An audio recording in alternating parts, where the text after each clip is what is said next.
Bonjour, ce petit tutoriel pour vous expliquer comment utiliser un outil de bioinformatique, le logiciel BLAST.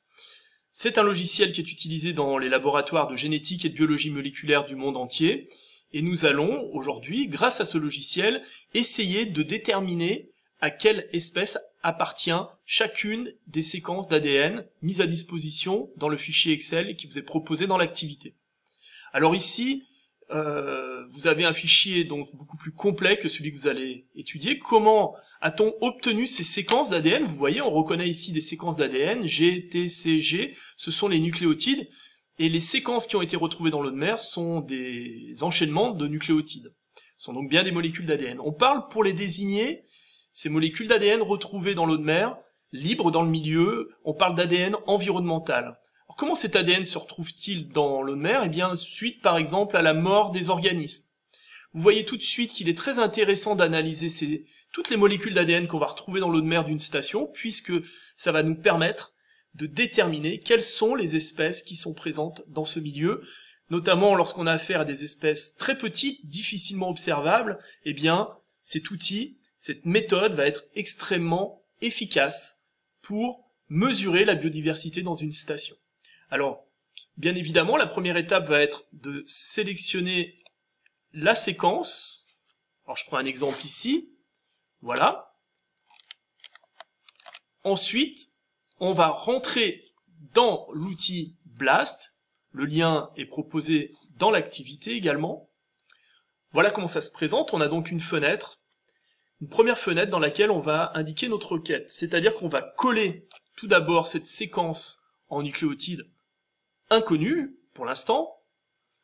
Que va faire le logiciel? Il va comparer cette séquence avec une énorme banque de données qui correspond finalement aux séquences de tous les génomes de toutes les espèces qui ont déjà été étudiées, toutes les espèces qui sont référencées. Voilà, alors vous voyez que ce logiciel par défaut vous propose des fonctionnalités, coche des fonctionnalités, on va les garder, et ensuite nous allons interroger cette banque de données.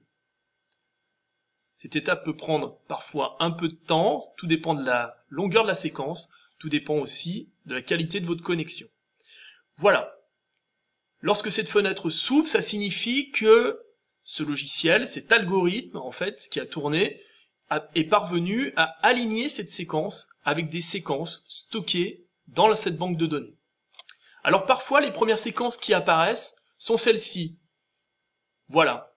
Qui ne correspondent finalement à rien de parfaitement déterminé, donc on ne les prend pas en considération. En revanche, ici, nous avons de la chance, la première proposition qui nous est faite, et l'on voit bien évidemment que le logiciel est arrivé à aligner 100% des séquences, et dans cet alignement, il y a 100% d'identité. Ça signifie qu'ici, il n'y a aucune ambiguïté. Cet ADN qui a été retrouvé dans le milieu appartient à une espèce, Fragilariopsis kerguelensis. Voilà, c'est un nom un peu barbare. Il correspond en tout cas à une espèce planctonique qui vit dans la station dans laquelle on a prélevé cet ADN. Voilà, vous allez donc devoir faire désormais exactement la même chose avec l'ensemble des séquences qui vous est proposé, et à partir de cela, vous allez devoir consigner dans votre tableau, à côté des séquences, le nom des espèces qui vous est proposé par le logiciel BLAST. Attention, vous risquez d'avoir des surprises, parfois, vous allez le voir. Parfois, vous n'aurez que le nom de genre, le nom d'espèce qui suit n'apparaîtra pas. Dans ce cas-là, dans votre tableau, vous n'indiquerez que le nom de genre. Bon courage!